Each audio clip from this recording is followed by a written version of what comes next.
Okay, Erev Tov, good evening, everyone. Before we begin, wishing a big Mazal Tov to Mr. Itai Hakimian, who got engaged, Baruch Hashem, and his father, Mr. Alan Hakimian, and Mr.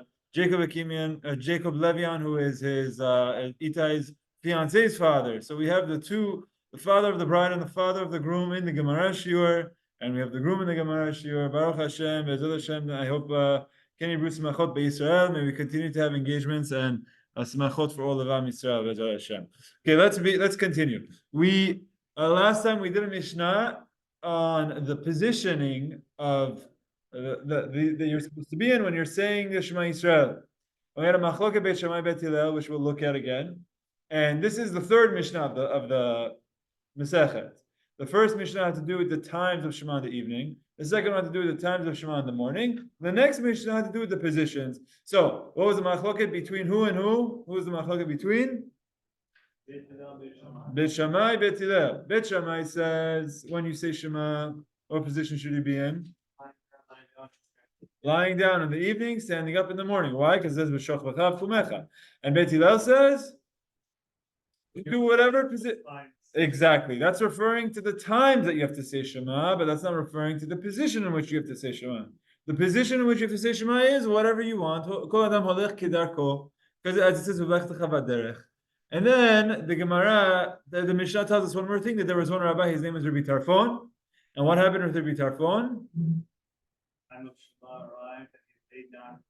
Exactly. It was the evening time of Shema, and he was traveling. And as he was traveling, he pulled over on the side of the road and he lied down to say Shema. What happened? It was a dangerous situation. He said, I risked my life. You know, there's bandits, there's robbers, there's gangs. And the Chachamim told him, if something would have happened to you, it would have been your fault. Because what are you doing? Halacha is not like Beit Shammai. Beit Shammai says in the evening you have to lie down. According to Beit Hillel, literally, kedarko, you go as you're traveling, you say Shema. So here you stopped to follow Beit Shammai. We don't hold like Beit Shammai. If something would have happened, it would have been your own fault because we don't hold that way. Okay, so tonight we're going to continue with this idea of the positioning. Last Gemara shiur we went on a tangent to speak about if Beit Hillel learns which means you could be in any position when you say Shema. What does Beit Shammai learn from that? And then we learned the whole concept of V'shivtecha bebetecha prat la'osek b'mitzvah u'v'lechtecha v'derech prat la'chatan. That there's exclusions of when you do not need to say Shema, and that's if someone is involved with the mitzvah or someone is preoccupied thinking about a mitzvah. And that was learned from u'v'lechtecha v'derech. And so that we went through the whole concept. What was the name of that concept?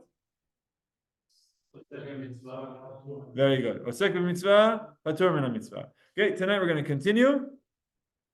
Let's share a screen. So this is the Mishnah. This we already did. It's back on Yud Amud Bet. I just want to read the Mishnah quickly, and then we'll go back to where we are. The Mishnah says, Beit Shammai omrim. Beit Shammai say, Ba'erev kol adam yateh v'yikra. In the evening, every person should recline and read Shema. Uvaboker ya'amod. And in the morning, you should stand to say Shema. Shneimar u'b'shoch v'chav kumecha. As it says, when you lie down and when you get up. Beit Hillel say, Kol adam koreh kedarko. Every person reads whatever position he is, as he is.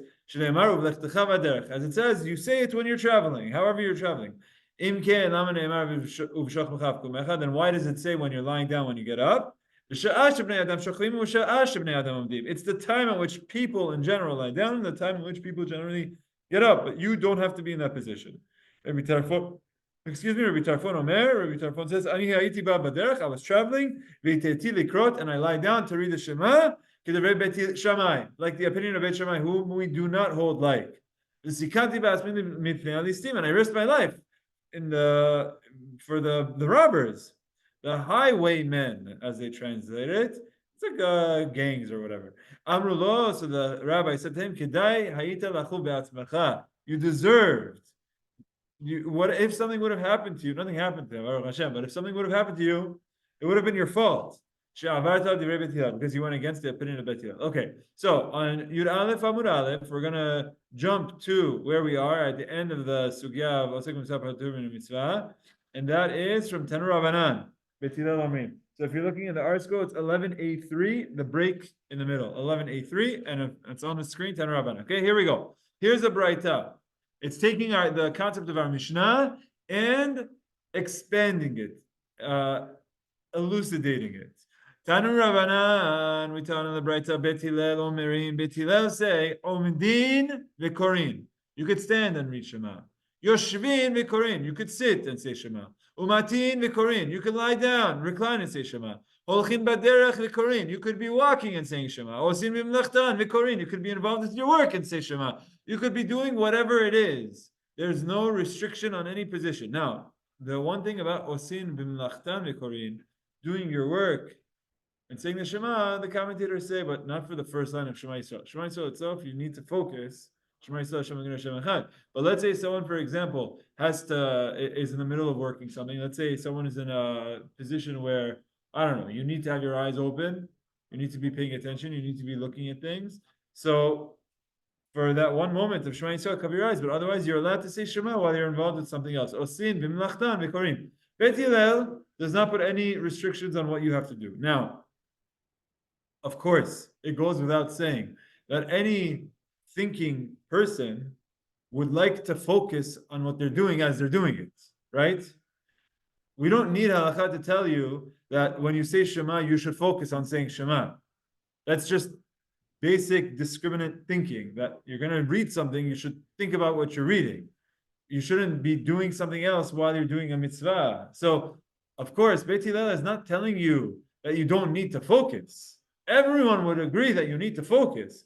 But what he's saying is that in the event that you're in a certain position, you don't need to change your position. You don't need to be sitting. You don't need to be standing. So this came up last time. Okay, I want to say Shema in the evening. Do I need to sit?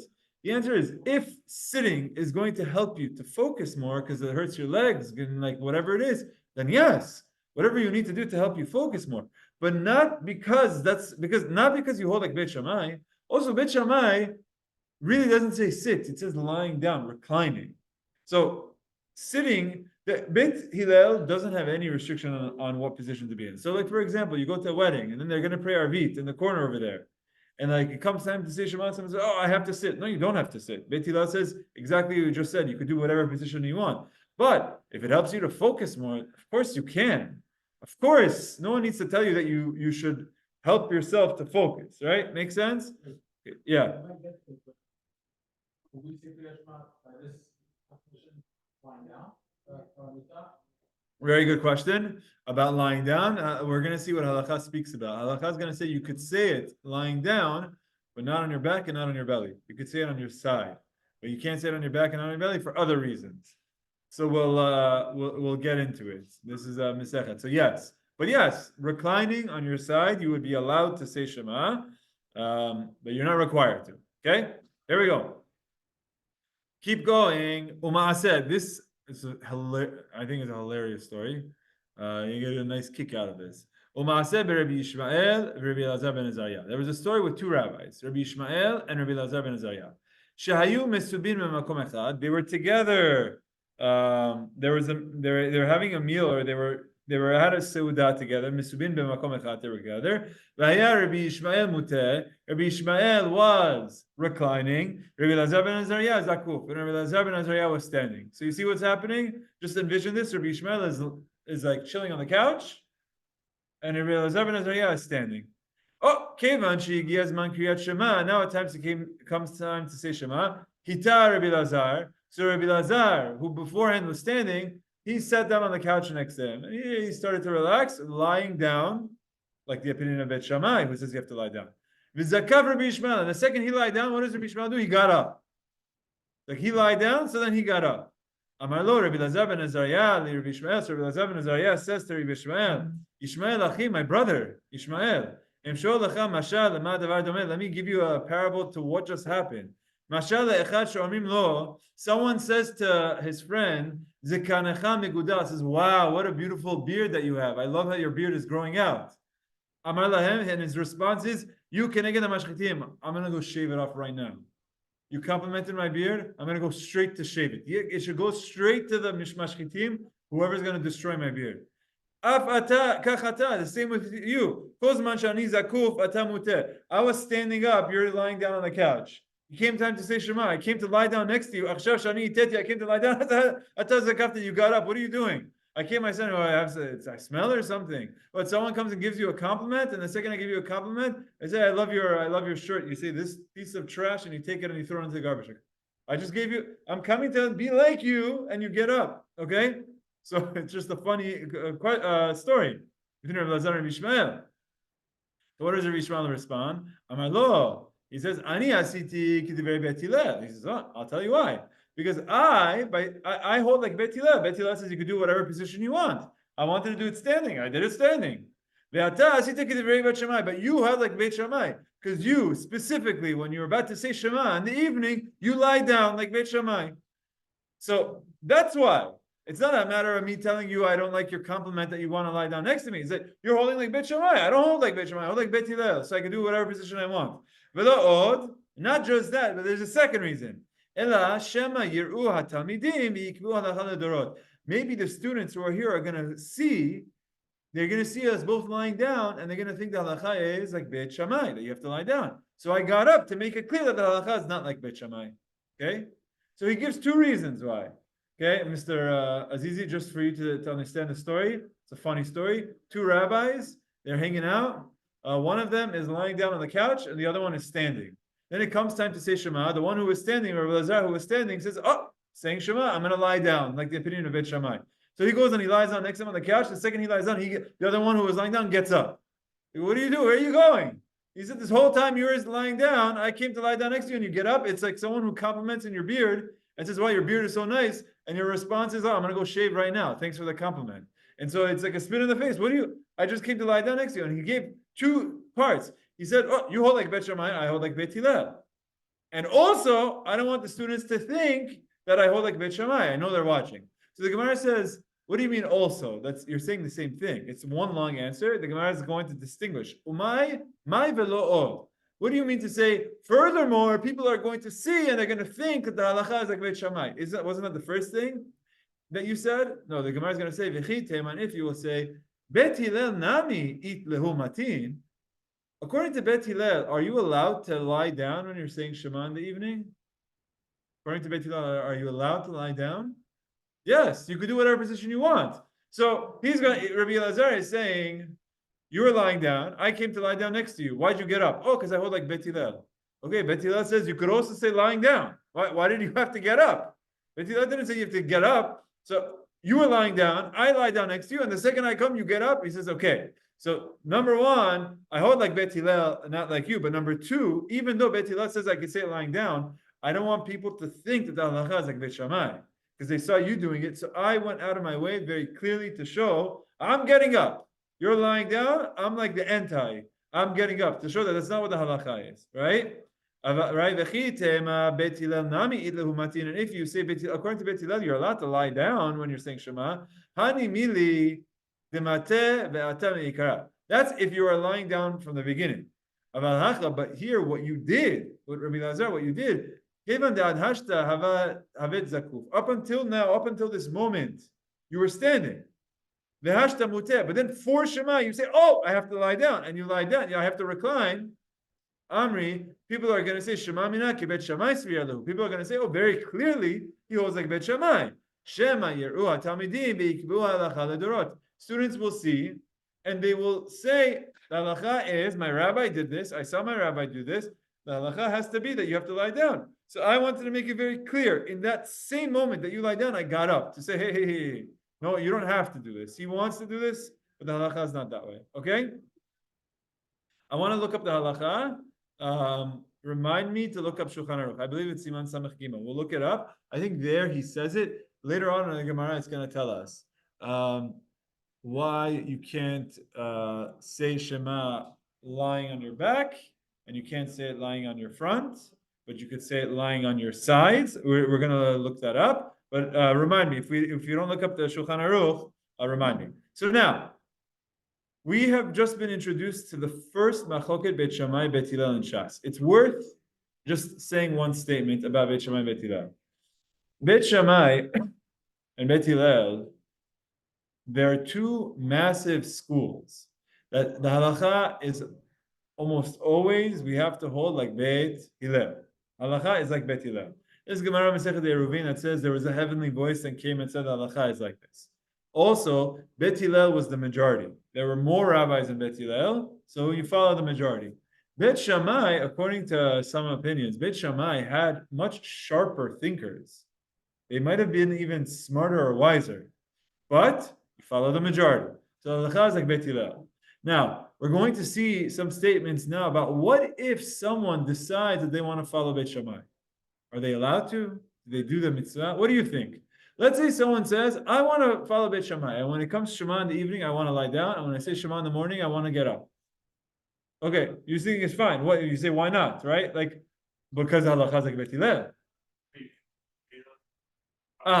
Very good. Beit Hillel allows you. So Beit Hillel doesn't disqualify anything. He just permits anything. So if you want to hold like Beit Shammai, you would say, okay, Beit Hillel is okay with that, so you fulfill your mitzvah, right? Does anyone have another opinion? Very good. Rabbi Yishmael told Rabbi Elazar that Beit Hillel allows you to do whatever position you are, assuming that that's the position you're in. But if you're going to go out of your way to change it, that's not the opinion of Beit Hillel. Beit Hillel is telling you, you don't have to do that. Now, at the end of the day, he lets you do whatever position you want. So his concern, Rabbi Yishmael's concern was the Shema Yiru Talmidim. Maybe my students are going to look and they're going to see and they're going to get confused. Okay, but let's say you don't have that issue. Maybe I'm allowed to do it, right? What anyone other opinions? What about You also would come to get in trouble because you go by Beit Shammai. It's also an issue. Okay, I think I understand where you're going with this. Where are you going with this? Okay, very good. Rabbi Tarfon, right? Cody's saying, hold on a second. What happened in our Mishnah? Rabbi Tarfon lied down in the middle of the streets, and the rabbis told him, "You're a fool." But they didn't say it that way. But they said, if you would have gotten hurt, it would have been your fault. Because what are you doing? Halacha is not like that. Now, this is a very important concept, because sometimes if you're going to do things in the name of religion, but that ends up creating other issues, then you're making a mistake. You're making a mistake. If there's halacha a certain way, and you say, "Oh, I want to do more." Doing more sometimes is less. This guy who went, Rabbi Tarfon who went to do more, he could be risking his life. So what are you doing? So let's see. There's going to be 3 views in the Gemara of what happens if someone decides to follow Beit Shammai. 3 views. I don't know how that's possible. Either it's good or it's not good. How do you get a 3rd view? Leave it to us. We're going to have three opinions. Yes. Yes. So there are cases in which we do follow Beit Shammai. There are that's Abaye Verava is Yal Shigam. So there are a lot of rules. There's a lot of rules and there's exception to the rules. Every rule has an exception to the rule. That's the rule. The rule is there must be exceptions to the rule, which is like ironic. Because then is there an exception to that rule? Then there's no exception. Okay, whatever. There are times. Now, some of the times we hold like them is if Beit Hillel would agree. I'll give you an example. So there's a halacha that says, what happens if you ate a meal and you left and you have to say Berachot Hamazon? Do you have to go back? Do you have to go back there or not? So according to Beit Shammai, you have to go back. According to Beit Hillel, you don't need to. What halacha says is, if you're within a certain amount of distance, go back. Hold on, that's the opinion of Beit Shammai. The answer is because even Beit Hillel would agree that it's better. It's better to go say Berachot Hamazon in that place where you had your seudah. So that's not a case where Beit Hillel would disagree with Beit Shammai. They just say you're not required to. So that's really the discussion that we're having now. Is Beit Hillel saying you're not required to, but you could do whatever you want, and even if you want to hold like Beit Shammai, there are times we do hold like Beit Shammai, though. Just in general, the general rule is the halacha is like Beit Hillel. Now, one more thing I want to. Okay, you know what? Let's do this first, and then I want to mention one more thing about Beit Shammai, Beit Hillel. Okay, ready? 3 opinions. Everyone ready with? Let's do this. Let's go. Here we go.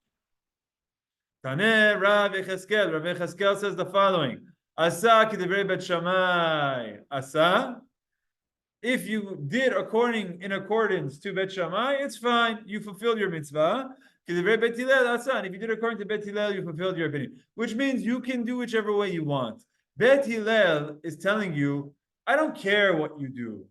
And so if you decide to do like Beit Shammai, you're fulfilling your mitzvah, right? Because there's no restriction on the position. So whatever position you're in, you fulfilled your mitzvah. So that's what Rabbi Yecheskel says. You could do like Beit Shammai and lie down for evening and get up, and that's fine. You fulfilled your mitzvah. Rav Yosef Amar, Rav Yosef says, Beit Shammai, if you do like Beit Shammai, lo asa velo kilum, you did nothing. In other words, your mitzvah has become disqualified, which is fascinating. How is that possible? I have a mitzvah to say Shema at night. I'm saying Shema at night, but I lie down beforehand. According to Rav Yosef, your mitzvah has been stripped away. Your mitzvah was taken away from you. The rabbis almost inserted and said, Halacha is not like Beit Shammai. And since you're doing it in the wrong way, lo asa velo klum, you didn't do your mitzvah. How? Where do we see that? The answer is you actually see that in another discussion between Beit Shammai and Beit Hillel. But this time you see Beit Shammai saying that about Beit Hillel, saying that if you don't follow us, you didn't do anything. This is how they viewed each other's opinions. Let's see it. Did not. We learned in a Mishnah. This has to do with Masechet Sukkah. Maybe this will be the next Masechet we learn. Bezrat Hashem. Mi she'aya rosho verubo basukah. If someone's head and body is in the sukkah, v'shulchano b'toch habayit, and his table is in the house. So this is a long Mishnah here. There's a whole discussion, but I'm just going to cut to the chase of what it matters for us.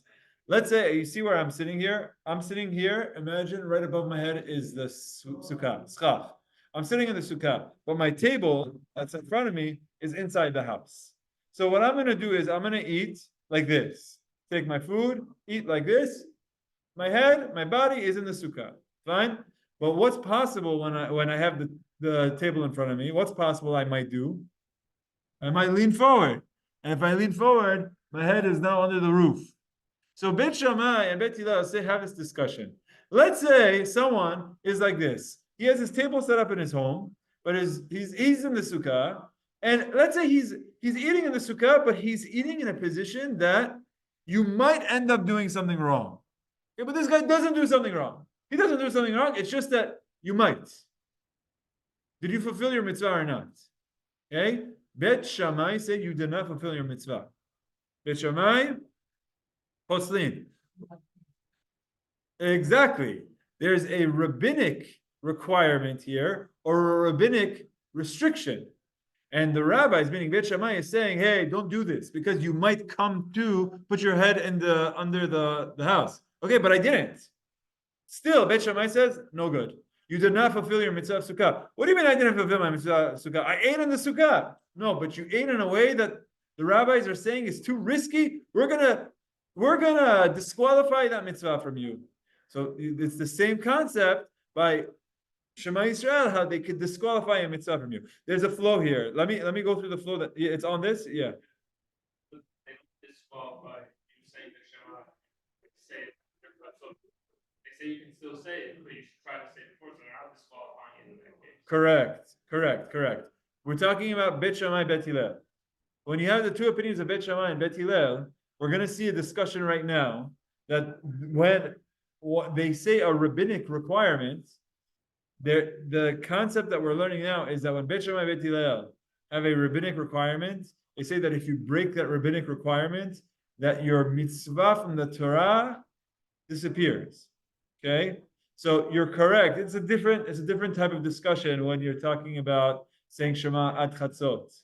But even that you could elaborate this. For now, it's more the question of Beit Shammai, Beit Hillel, and going against a rabbinic requirement. Let's see the flow of the Gemara. Okay, so one more time. The Mishnah says, someone's head and body is in the sukkah v'shulchano b'toch habayit, and his table is in the house. Beit Shammai poslim. Beit Shammai is invalidated. Beit Hillel machshirin. Beit Hillel say it's fine as long as you didn't go in the house. It's fine. Okay. There's actually much more to this Gemara, but I'm cutting to the chase. Amru lahem Beit Hillel Beit Shammai. So Beit Hillel says to Beit Shammai, say, oh yeah, you think it's no good? I have proof that it's good. You want to hear a story that I proved to you that this exact situation is fine? There was a story that the elders of Beit Shammai and the elders of Beit Hillel together went levaker to R Yochanan Ben HaHoranit. Together they went to visit a rabbi. So it was Sukkot. Beit Shammai, the OG leaders of Beit Shammai and the OG leaders of Beit Hillel went together to visit Rabbi Yochanan Ben HaHoranit. Mitzauhu, they found Rabbi Yochanan, Shahaya Rosho Verubav Besukkah. his head and his body was in the sukkah, and a table was in the house, which according to Beit Shammai is good or no good? Beit Shammai says no good, and according to Beit Hillel is good. So let's see, what did they say to the rabbi? They didn't say anything to him. So Beit Hillel says, you're telling me it's a problem. What are you talking about? We have a very clear story that it wasn't a problem when the Ziknei Beit Shammai and the Ziknei Beit Hillel went and they didn't say anything to the rabbi. So Amru Lahem, Beit Shammai says to him, Umisham Raya, that's your proof? That's your proof? They didn't tell you the rest of the story. Afhem Amru Lo, they said to Rabbi Yochanan, Im ken haita noheg, if this is how you've acted your entire life, lo kiyamta mitzvah sukkah miyamecha. You've never fulfilled the mitzvah of sukkah in your life. They're saying, oh, that's how they say the story in Beit Shammai, in the Beit Hillel books. They censor the story. They erased the last line. They ripped out the last page. They had an intern go and rip out the last page of the story in Beit Hillel. But Beit Shammai, we'll tell you the real story. The real story, the rabbis of Beit Shammai said, if this is what you've done your entire life, then you've never done the mitzvah of sukkah. What you see from this story is that there's a machloket, Beit Shammai, Beit Hillel, about a rabbinic gzera, a rabbinic fence, as you said. We don't want you to eat in the sukkah when your table is in the house because you might come to lean over. And they say, look, you never did your mitzvah. What do you mean I never did my mitzvah? I did the right thing. You're worried I might, but I didn't. But Beit Shammai says, ejected. You're throwing out your mitzvah. So too, this is what, which rabbi was it who said this? This is what Rav Yosef says, that if you lie down to say Shema, according to Beit Shammai, even though you did the mitzvah of Shema, and according to Beit Hillel, even though it's ejected, you're going against what the rabbis say. Beit Hillel say this, we hold like him, ejected. Beit Shammai is ready to eject it if you follow like Beit Hillel, so Beit Hillel will be ready to eject it if you hold like Beit Shammai. Yes? You could say it on Beit Hillel, why would that? Beit Shammai be ejected? Okay. Okay, so you're asking a great question. At the end of the day, Beit Hillel is saying that you could do any position that you want. So you're fulfilling according to Beit Hillel. So that's in fact what the first opinion said. That's what the first opinion that we said is, look at it, no matter what, the halacha is like Beit Hillel.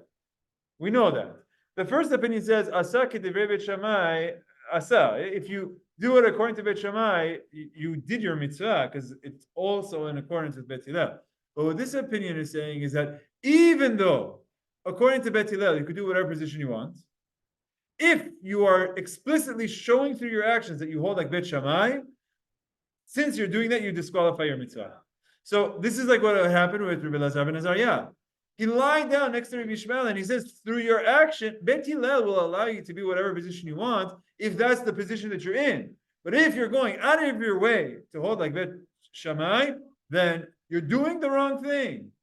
And in fact, according to this opinion, Rav Yosef, your mitzvah is disqualified. Now, I will say that the Ran in Masechet Sukkot says, look, even Rav Yosef is not saying your mitzvah is disqualified. You can't, the rabbis can't come and take a mitzvah away from you. You did a mitzvah according to the Torah. They can't take it away from you. But according to Tosfot, yes, they can. According to Tosfot, the rabbis are coming and saying, we're going up to Shammai, where this mitzvah is written, Viro, delete. They just went in, they hacked the Hashem system, and they say, you never did this mitzvah. He said, what do you mean I did it? No, but you went against the rabbis hacked the system, you never did it. This is how Tosfot explains this Gemara. That's what Rav Yosef says. Now, according to Beit Hillel, is what I did wrong? No, except for the fact that you're expressing that you're doing it like Beit Shammai. That was the issue. You're picking a team, and you're picking the wrong team, so it doesn't, we're going to kick it out. One more line, and then I want to explain why it's so harsh. Okay? One more line, and then I want to explain. Because one opinion said you fulfilled, one opinion says you didn't fulfill. There's a third opinion. What can the third opinion possibly be? One says you did it, you got your mitzvah, one says you didn't get your mitzvah. So what's the third opinion? Ready? Rav Nachman Bar Yitzchak Amar, Rav Nachman Bar Yitzchak says, Asa k'divrei Beit Shammai, if you do like Beit Shammai, chayav mita, you death penalty, you deserve death. You lie down to say Shema, kill him. Okay, now what? Did not. The Gemara says, okay, look at that, because what did we say in the Mishnah? This is what Cody's point was. Amar Rabbi Tarfon said, Ani haiti babaderech, I was traveling, v'hiteti likrot, and I lie down to say Shema, k'divrei Beit Shammai, like according to the opinion of Beit Shammai. He says, I was doing this in accordance with Beit Shammai. V'sikanti ve'atzmi lefnei ha'listim, and I risked my life in front of the bandits. Amrulo, and the rabbis responded, Kedai ha'ita lachu be'atzmecha. You deserve to have gotten hurt. If you would have gotten hurt, if you would have gotten killed, it would have been your fault. Because you went against the words of Beit Hillel, which from here you can infer that if you go against the words of Beit Hillel, you deserve that. Okay. And why so harsh? Why so harsh? Anyone gonna try to give me an explanation of, look, at the end of the day, you're saying Shema Yisrael. Like what you're saying is like, I'm saying it in a way that according to Beit Hillel, the position is fine. Why is it so bad? Anyone want to give a guess? Any position, any prayer. Okay, very good. So I like where you're going with this. You're basically saying, because we have a system of halacha and you're disrespecting or you're not following the system of halacha. And if you go against the system of halacha here, and tomorrow you might go against it somewhere else. And then you might end up doing other things. Okay, right? Very good. That could apply to really any discussion. So is there something unique about Beit Shammai and Beit Hillel?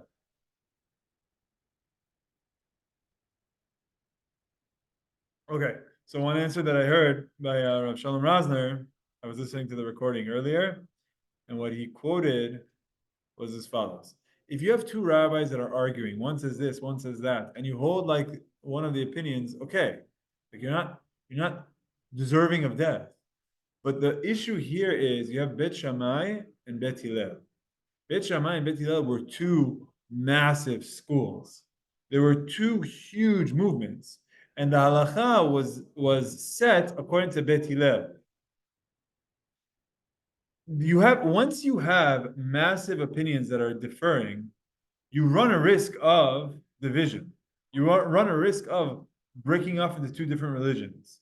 And so there was a lot of effort put into that. You have the discussions in the yeshiva, but when you leave, we decide that we're coming together to follow halacha, right? And so this wasn't one rabbi who said something. This was, let's say, for example, let's say you have a million Jews. You had 600,000 on one side, 400,000 on the other side, or you have 550 and 450, massive numbers. What you could end up having like a civil war, if you will. And so there was a lot of stress put on. You have to respect the halacha, not because of the egos of Beit Shammai or Beit Hillel, but because in order to maintain the integrity and to maintain the unity of Am Yisrael, they didn't want it to schism into two different religions, really. Basically, they didn't want it to be Ashkenazi Sephardi. Yeah. Okay, so you could see back then, they tried very hard to make sure this doesn't happen. The differences between Ashkenazim and Sephardim really happened after the times of the Gemara. We didn't have Ashkenazi and Sephardi in the times of the Gemara. We had it at the times of the Rishonim. Why? This has to do more with historically. There was a point in time in history where there was Jews who lived in Europe, and there was Jews who remained in the East and remained in Northern Africa, and they weren't connected. Some were Christian countries, some were more Muslim countries, and there wasn't interactions between the two, and we got cut off from each other. So we had to develop on our own, and then we ended up developing in ways independently from each other. As we had discussions to make, the Rabbanei Ashkenaz and the Rabbanei Sfarad came up with different things. But there's been major issues with that because now you have a religion that's very different. So you had many efforts of many rabbis that came to try to bring it together. The Rambam, for example, the Rambam tried to say, I'm just going to put one book. I'm not going to have all the opinions. I'm going to say the halacha. Okay, that's nice, but you're a Sephardi rabbi. The Ashkenazi rabbis didn't like it. Okay, so then you had Shulchan Aruch. The whole effort behind the work of Shulchan Aruch was, there's so many different opinions and no one knows what to do. I'm going to make it easy for you.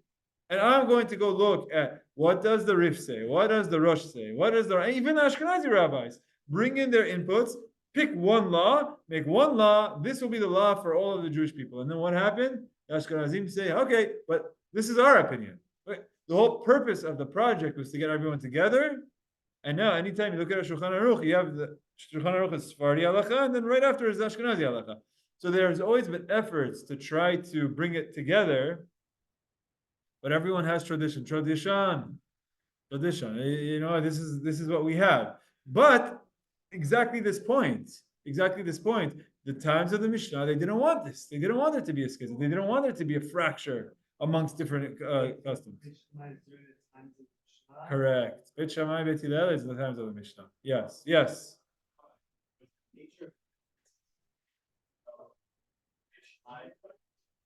Similar in the case of here, they don't agree that you're supposed to say Shema at a certain point. Right. At the end of the day, it's very technical. Very technical. Okay. It's like how everything feel like more Okay. fundamental. Excellent. You hear his question? The question is, it's like, look, we're not in a position to start saying like what's important halacha, what's not important halacha. But like at the end of the day, here you're talking about. They both say you have to say Shema to the same God at the same time. And they really, if you're in the same position, it's okay. It's just a matter of like, if you change your position at a certain time, according to Beit Shammai, that's what you need to do. According to Beit Hillel, no, you don't need to. It's a small technicality. Are there cases that are more severe? So the answer is yes. It comes up. There are halachot. There's a Gemara. I should have pulled it up. But let's say there's a certain din in halacha called a mamzer. You know what a mamzer is?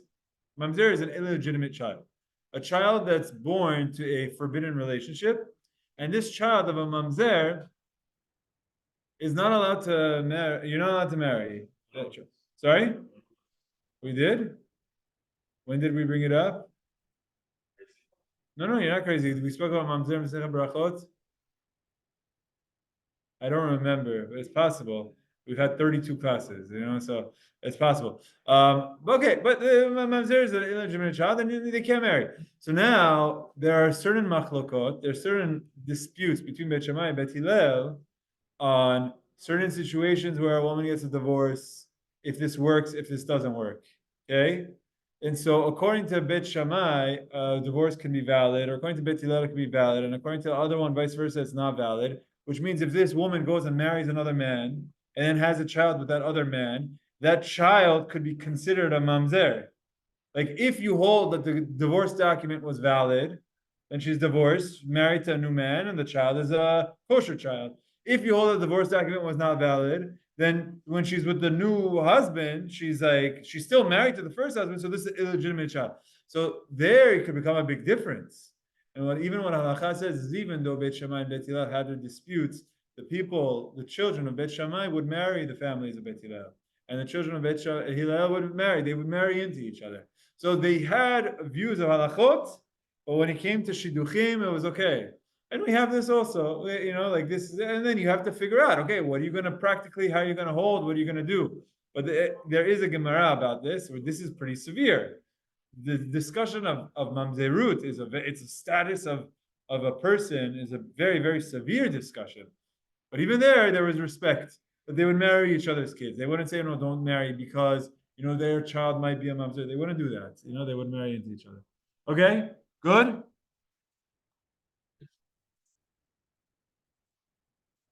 No, exactly. That's exactly it. There are times where we say, look, there's a Kedai Rabbi Shimon Bar Yochai L'smoch alav b'shat hadchak. We said the twilight zone between dawn and sunrise. According to Rabbi Shimon Bar Yochai, we said, sometimes you could do the Shema of the nighttime then, and sometimes you could do the Shema time of the daytime then, if it's a shat hadchak. If you need to, the Gemara says, Kedai Rabbi Shimon Bar Yochai L'smoch alav b'shat hadchak. There are times tomorrow morning, someone just messaged me. Tomorrow morning he has a flight at 6:45. If you look at the calendar, you look at the thing, he's going to have to say, he might miss it unless he's going to pray afterwards. Are you allowed to do this? So these are times where you would be allowed to rely on a single opinion. But when it comes to Beit Shammai and Beit Hillel, it was different. It wasn't a single opinion that we're relying on, because there was so much weight given to these two huge camps. Once halacha established, you follow Beit Hillel, you can't deviate off that, because it could have broken into, like I said, like a civil war. Not a civil war, but it could have been something much bigger. Yeah, question?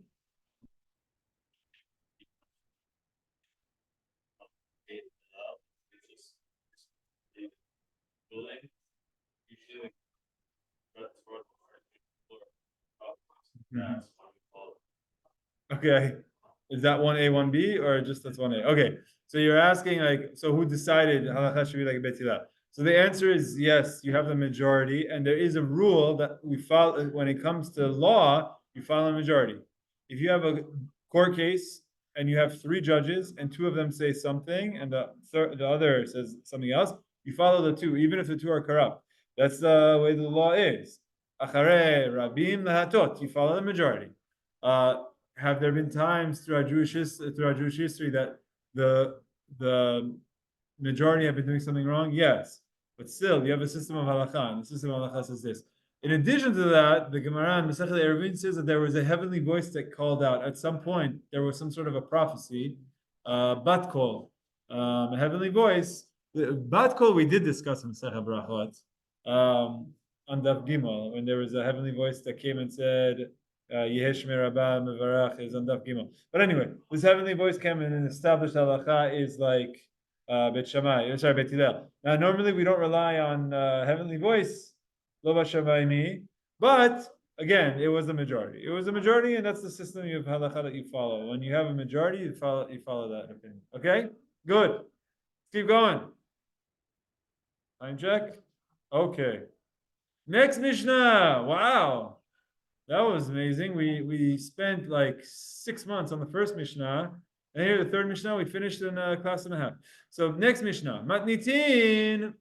Next Mishnah tells us the following. We're now going to get into the topic of the Berachot Keriyat Shema. Everyone, look at the screen. I'm going to show you the Sidur. This is Shacharit. Okay, after Yishtabach, you say Berachot Hashem Mevorach.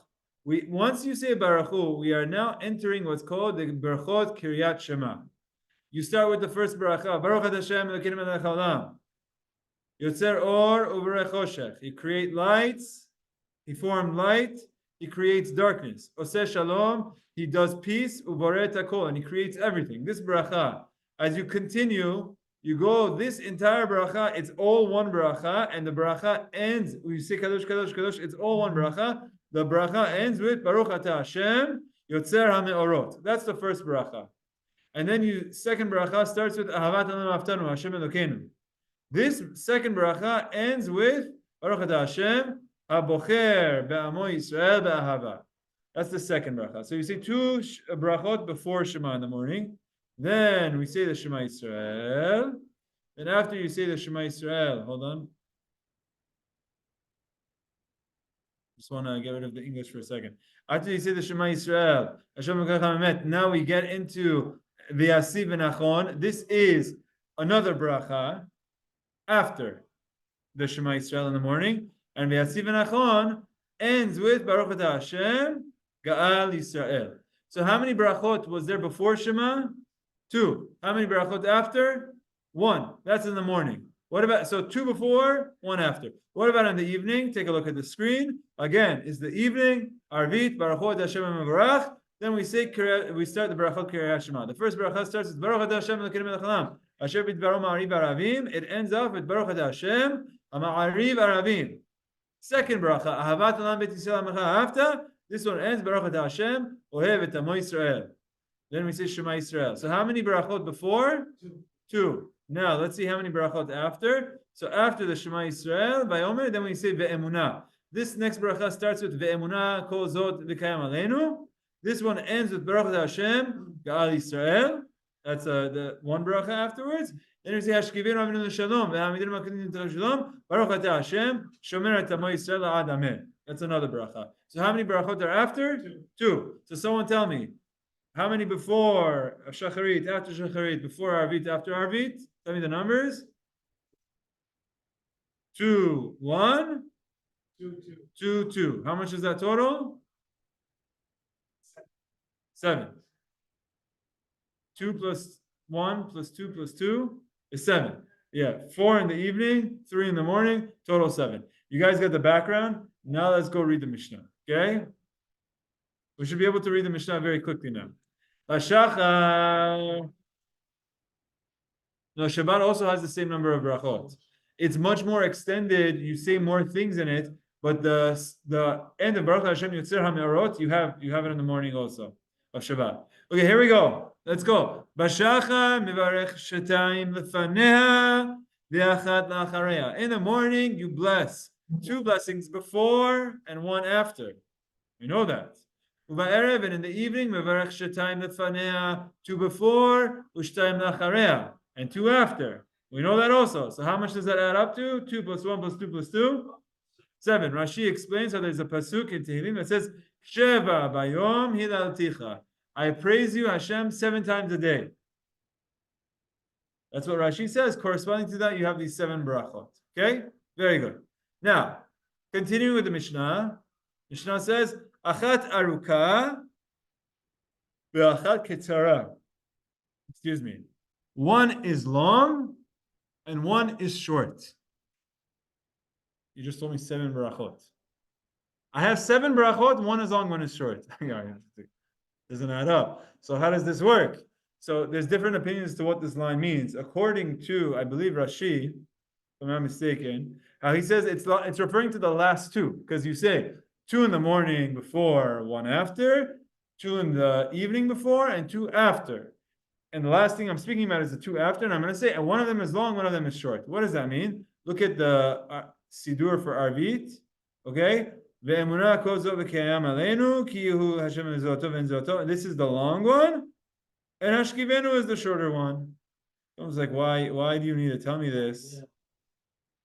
Yeah. So what others will say is that there's actually 3 opinions of what this means. When you say long and short, you could be referring to the length. Okay? You could also be referring to the idea of opening and closing a bracha with the words Baruch. What do I mean? I mean, look at the Berachot before Keriyat Shema. What do you notice about both of the Berachot? How do they end off? They end off with Baruch Hashem Hama'ari V'Aravim. And this one is Baruch Hashem Ohevet Amo Yisrael. So they both sign off with the bracha. But what about the start? This one says Baruch Hashem. This one starts with the Ahavat Olam. So the first one starts with the Baruch and ends with the Baruch, whereas the second only ends with the Baruch. What about in the morning? Go to Shacharit. Shacharit, if I go to the top, the first bracha, guess what? Starts with the Baruch, Baruch Hashem Elokeinu melech haolam, and Baruch Hashem Yisrael Merod ends with the Baruch. So starts and ends, whereas the second one starts with Ahavat Olam, and it ends with a Baruch Hashem Abocher Amo Yisrael Ba'ava. It ends. So according to another opinion, I think it's the Rambam, says that when we say long, what long means is bracha that both starts and ends with Baruch, and short is a bracha that only ends with a Baruch. Okay, so achat aruka v'achat kitzara, 1 long, 1 short, is talking about the Berachot that are before. So according to Rashi, it's referring to the Berachot that are after Arvit. 1 is long, 1 is short, like in lengthwise. According to the Rambam, I believe it's the Rambam that says this, that no, it's talking about whether you open with a Baruch and end with a Baruch, or just end with a Baruch. That's what's long and what's short. There's another opinion, I believe it's Tosfot, that says, sorry? So what Tosfot says is that, is it multi-themes in there, or just one theme? So the Bracha of Ashkevenu has only one theme, whereas the other one has multiple themes. So it's long, meaning that there's multiple subjects in there. Okay, this is what Tosfot says. You know what? Let me just show you this Tosfot. Achat aruka v'achat kitzara, just so that we do some Tosfot every now and then. Commentary, Tosafot. Okay, let me move this. Can you see this? Achat aruka v'achat kitzara. 1 long, 1 short. Piresh Rashi. Rashi says the following. Aruka, what's the long one? Emet ve'emunah. The bracha of emet ve'emunah. That's the first bracha that's after Arvit. Tzara hashkivenu, and the short one is hashkivenu. The tema hashkivenu nami aruka harbe. And he says, what are you talking about? Hashkivenu is also pretty long. It's not a one-liner. Hashkivenu avinu shalom avinu lachem shalom afrosen zkash lemech v'zaken. It's also pretty long. ותדע מדלו כחשיב לה בתוספתה בהדי קצרות, ועוד פעמים שמעריכים הרבה בתוספת כמו אור יום הנף. Okay, fine. ועוד אמת ונה פעמים שמקצרים אותה. Okay, and he says you sometimes you shorten it. ונראה לרבנו תם, Rabbeinu Tam says, "Dehakol ka'eh be'emet yomuna, achat erukav achat ketzara, klomar ben yarich ba ben yaksir ba b'kedaman." Okay, he actually says a different answer, and he's saying how there are two versions of the same bracha. Achat erukav achat ketzara. You could use the long one or you could use the short one. There's two versions of it. There's a long version and a short version, and that's what achat erukav achat ketzara is. Okay, whatever it is. I think what we'll go with right now is just go very basic. It's talking about length. One of them is long, one of them is short. And you might say, well, it's not that short, but it's shorter. Okay, we'll just go with that for now. But yeah, there's a lot of opinions. Oh, I owe you a Shulchan Aruch. Okay, after this. Next rule of our Mishnah. Makom she'amru laha'arich. When they tell you to go long, Eno rashai lekatzer. You're not allowed to shorten it. Lekatzer, eno rashai leharich. When you're supposed to say a short bracha, you're not allowed to lengthen it. Okay? So this, again, according to the opinion that says, when you start with a baruch at the beginning and you end with a baruch, that's considered long. If you only end with a baruch, it's short. You can't add a baruch to the beginning of the Ahavat Olam. You can't. If it's supposed to be a long bracha, it has to remain a long bracha. If it's supposed to be a short bracha, it has to remain a short bracha. Lachtom, ino rashai shelo yachtom. If we say at the end that you're supposed to say Baruch Hashem Ga'al Yisrael, that's called a chatima. Chatima is a seal. Ending it off with a Baruch Hashem. If you're supposed to do that, eno rashai shelo lachtom. You're not allowed to skip that part. Shelo lachtom. If there's no signature at the end, no seal at the end of a Baruch Hashem, eno rashai lachtom. Then you're not allowed to. I'll give you an example. You say the bracha of Shakol. Baruch Hashem Shakol ni'ah bidvaro. It's just, you only say Baruch once. Can you think of other examples that start with a Baruch and end with a Baruch? There's a lot of examples. Asher Yatzar. Baruch Hashem Asher Yatzar Tadam Chokma. Baruch Hashem Rofech Basar Mafil Asot. That's an example of Chatima, where you're Chotem, you end off the bracha with Baruch. Give me another example. There you go. You end up by saying Baruch. Very good. Yes?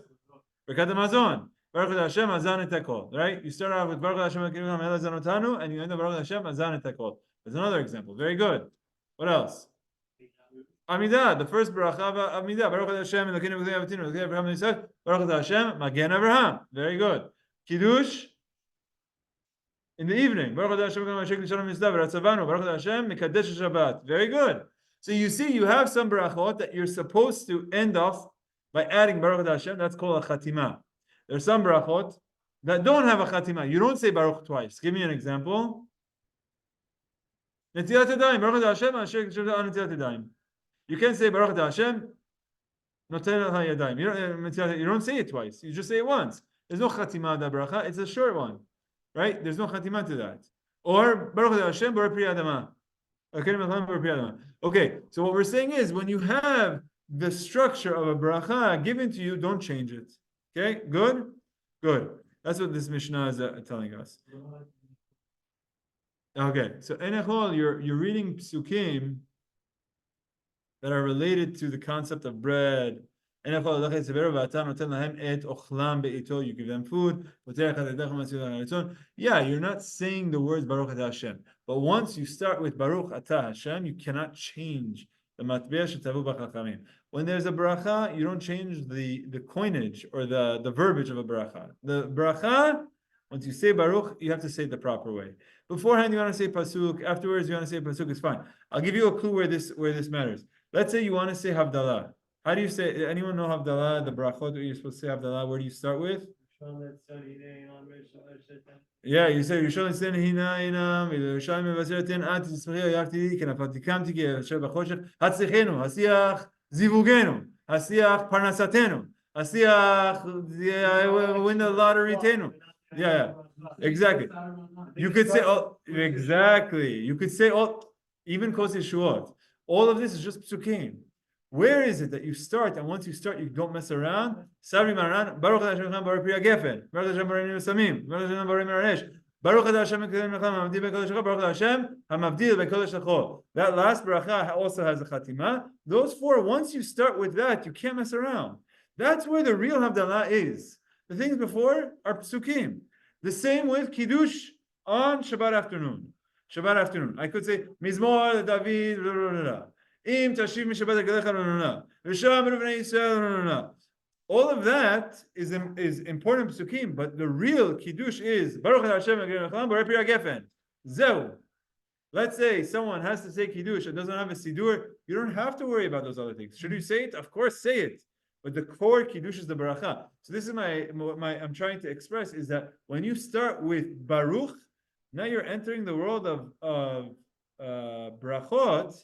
You can't mess around with the words. The words have to say this. You can't start saying Baruch Hashem Hatziach Parnasatenu. No. You don't play around with that. Once you say Baruch, you start the bracha. You cannot interrupt that. Okay, good? Good. Questions? Okay, good. 9:30. All right. Here we go. Let's start this first discussion. You know what? Before I do this, I did say I want to look up Shulchan Aruch. I believe it's Siman Samech Gimel. Let me just pull that up. So I'm going to go to Halacha, Shulchan Aruch, Orach Chaim. I believe it's Samech Gimel. If it's not, then I'm sorry. Yeah, okay, it is. Here we go. Let me see if there's some English here for you guys, if whoever wants it. Okay, here we go. Siman 63. Keriyat Shema. Kore otam mahalach. You could say Shema as you're walking, or omed, or standing, or shochev, or lying down, or rochev al gabe behema, or lying on an animal, or yoshev, or sitting. This is like what our Braita said. Aval lo pirakdan, but not on your prakdan. Prakdan, how do they translate it? Not with your face into the ground. Okay, Ilan, this is what you're asking. Prakdan means your face into the ground. Dehainu, shepanav tuchot bakarka, that he's face down. Or mushlach al gabo, or that he's on his back. Upanav lamala, and his face is upwards. That you cannot do. For other reasons, aval koreh, but you're allowed to say Shema, v'hu shochev al tzido, and he's lying down on his back. Okay? Side. Very good. Sorry. Shochev al tzido, on his side. Okay? V'haga me'achar shekevar shochev, since he's already lying down, v'ika tiachal ha'amod, and it's hard for him to get up. So, I'll give you an example. You're saying Shema, this is what you asked. Shema Yisrael ala mitah. You want to say Shema at nighttime. Let's say you say Shema and you have your Sidur and you have your Kippah and you read it. Okay, and every single night you do that. After you do that, you give your Sidur a kiss, put it down, you Kippah on the side, and you lie down, go to sleep. One night, you're so exhausted, you lie down and you say, oh, I have to say Shema, I can't get up. So you grab your Kippah, you put on your head, and you say Shema Yisrael, Shema. So what we're learning now is, no, you shouldn't do it on your back. What should you do? Lean to the side. You shouldn't do it straight on your back. That's what we're learning in this halacha. In terms of why, stay tuned. It's in Masechet Berachot. Okay, we'll get to that later. This is good for okay. V'im haya baal basar, and if he was obese, baal basar means you got meat. If he's meaty, harbe, a lot. Ve'eno yachol leitapech al tzido, and you just can't get on your side. It's like, they tip over the cows, and it's like you're stuck. Okay, so let's say you're like, look, I can't get to my side. All right. Or you're very sick, and it's very difficult. You're just like weak. Okay, so don't go fully on your side, but just like, make some effort. Turn your head. Turn your head. Exactly. At least that. One leg in your head. Even if you have like a stiff neck or something, just try to show something. Okay, so that's this first halacha. Okay. Now, here we go. Ready? Ilan. Actually, no, you asked for the first one. I answered your question, but here's the next one. Someone wants to be strict. La'amod ishu yoshev. He's sitting down and he wants to stand up for the morning. V'likrota me'omed, and he wants to say Shema standing up. Nikra avaryan. He is called a sinner. You're sinning by doing this. Okay, from the three opinions, which one does he hold like? No. So, okay. So it's what Beit Hillel says about Beit Shammai. Beit Hillel says you could do whatever position you want. There were three opinions that we dealt with, and we said is, what if you want to hold like Beit Shammai? The first opinion said that's fine. The next opinion said no, it's not fine, and the third opinion says death. So which one is this? The first, second, or third? Not fine. So what the commentators seem to say is that it's actually the first one. Why is it the first one? Because according to the second one, you did not fulfill your obligation. Shulchan Aruch doesn't here say you have to repeat the Shema. It just says like you're not acting properly. You're sinning. You're not acting properly. But in terms of your Shema, he doesn't say that your Shema is invalidated. He doesn't say you're disqualified. He didn't say the rabbis went and they vetoed this in Shamai. So based on this, they see how really it seems like you hold like the first opinion where you say if you did like him, you're acting improperly, but you fulfilled your mitzvah of Shema. That's what they seem to say. I actually think the art scroll says that. Hold on. Let's just see that in the art scroll.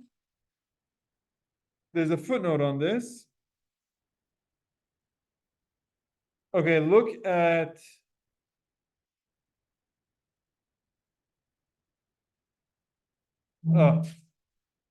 okay, look at footnote number 23. Nope, wrong one. Sorry. Anyone see what I'm looking for?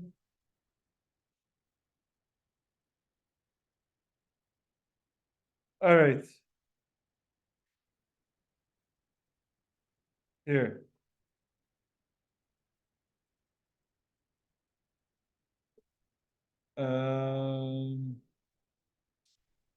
Sorry. Okay, maybe I read it somewhere else. Footnote 29.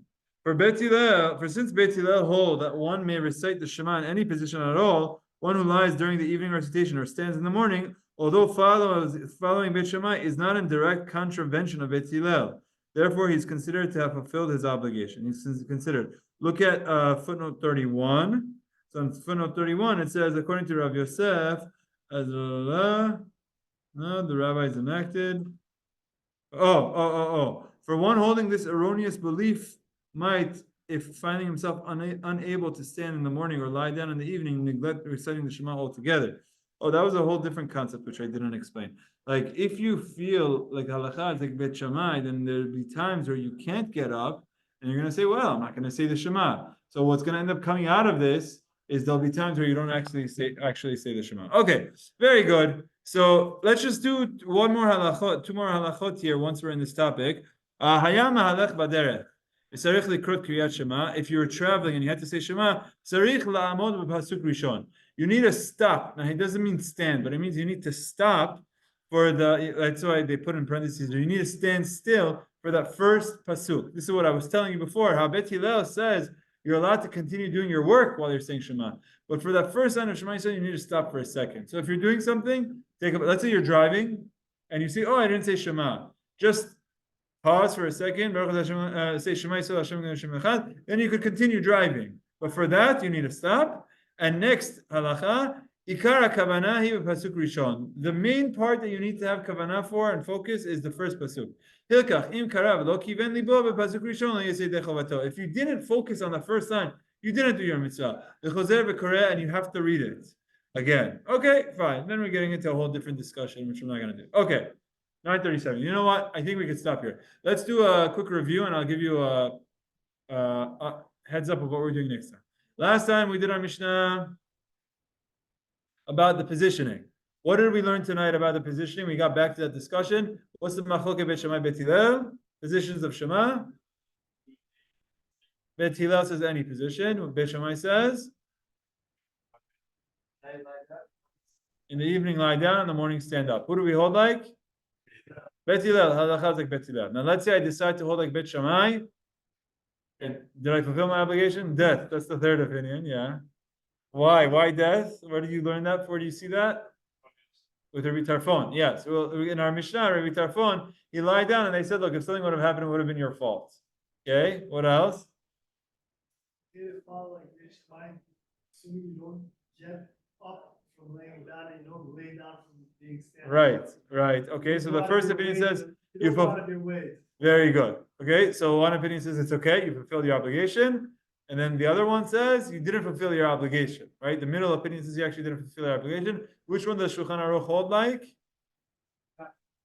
Sorry, In other words, you would have to repeat it. If you hold like the middle opinion that you did not fulfill your obligation, you would have to repeat it. Shulchan Aruch holds like the first one, saying that you fulfill your obligation, just you're acting improperly. We had a fun story between Rabbi Elazar and Azaryah and Rabbi Yishmael. What was the story? That's a different story. One of them was lying down, standing up. Not that one. They were at a meal together, and Rabbi Elazar was standing, and Rabbi Yishmael was lying down. Then it came time to say Shema, so Rabbi Elazar joined him on the couch. He said, "Scooch over." And he came and he lied down next to him to say Shema. And what happened? Rabbi Yishmael got up. And he says, "What are you doing?" He said, "No, what this is like? This is like me telling you a beautiful beard." And you say, "Oh yeah," and you take out a scissors and you cut in my face. Like it's like, why are you doing that? And so he says, because what was his reasoning as to why he didn't want the students are watching, and even though according to Beit Hillel you're allowed to do it lying down, he didn't. That's if you're already lying down, but you shouldn't go out of your way to lie down. That's what you were saying. You shouldn't go out of your way to do it. Someone was saying it. You should go out of your way, and if you do, and he didn't want the students to get confused. Okay, so that was that. What else did we say about this? We did the halacha. Good. So we're done with the discussion. We know about the positions of Shema. We move on to the next Mishnah. Now, someone tell me, what does the Mishnah talk about the Berachot of Keriyat Shema? Or did you say 2 before, 1 after. In the morning. In the evening is 2 before, 2 after. Total of 7. 1 is long, 1 is short.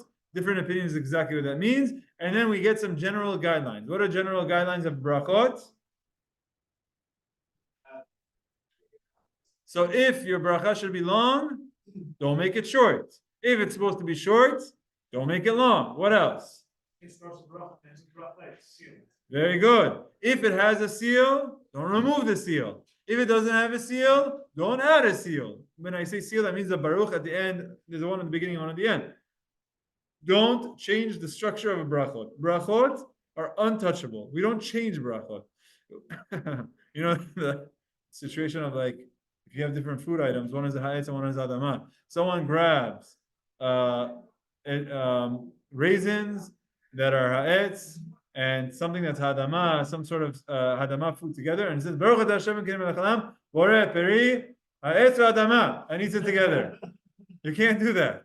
You cannot mess with the brachot of thing. Why is this in? No, you do not change the brachot. Yeah. You had mezonot and grapes, and you could combine them. Okay, very good. So now we're gonna get into the discussion about Mechia. Guess where this bracha, which Masechet it's gonna be in? It's gonna be in Masechet Brachot. So this question of al mechia is very unique because it's a bracha that you say after you eat a grain item or one of the shilat taminim, the really 5 fruits like grapes, figs, dates, pomegranates, or olives, or wine. And what happens if you have all 3? So you're going to have like a mega bracha. What happens if you only have 2? What happens if you don't have so much, but you only have a taste of one and a lot of? So you have a lot of these questions of halachot. We're gonna God willing get into it. But that's the structure of the bracha. We're not changing it. That's the structure that's given that the halacha gives us for these brachot. Okay, very good. Be'ezrat Hashem. Next time we're going to get into defining what are the Berachot of Keriyat Shema. Should be the bracha before Shema? What should be the bracha after Shema? What the terminology is. So homework for next week is when, even for tonight or tomorrow, when you're saying the Shema Yisrael, let's just for the next week just be mindful of the Berachot of Keriyat Shema. Before Shema, yeah, I just showed it now, but I'm asking you as you read it, try to see what are the words saying, what does it mean, what are the themes. If I were to ask you, what's the theme of the bracha before Shema, the first one, the second one, the after, the one after, the one in the evening? What are the themes? What are they about? What are the words? Well, what are the similarities? What are the differences? How come you have 3 in the morning, 4 in the afternoon, in the evening? That's what we're going to be discussing next time. So if you can, during this next week, when you're going to say Shema Yisrael in the morning, in the evening, you don't need to lie down and get up. You know, we learned that halacha. As you say it, let's just for this week be a little bit more mindful of the Berachot Keriyat Shema. I myself, it's my homework also. Try to pull a translation, get yourself comfortable with it, because Be'ezrat Hashem next week we're going to get into how these Berachot were established. Okay? Azak Baruch. See you guys next week.